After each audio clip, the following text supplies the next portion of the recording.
крупные промышленные мануфактуры, а тут какие-то конфекты. Качество продукции Эйнема было всемирно известным. Предприятие поставляло товары императорскому двору. С приходом советской власти товарищество Эйнем было национализировано, а фабрика получила новое название «Красный Октябрь». Сейчас здесь работает только музей и цех по производству шоколада ручной работы. Остальные цеха переехали из центра города.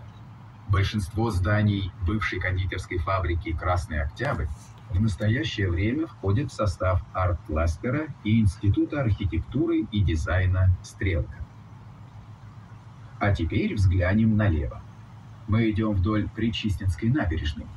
Свое название она получила в XVIII веке от улицы Причистенки, а та, в свою очередь, была именована по иконе Пречистой Божией Матери Смоленской, хранившейся в Новодевичьем монастыре.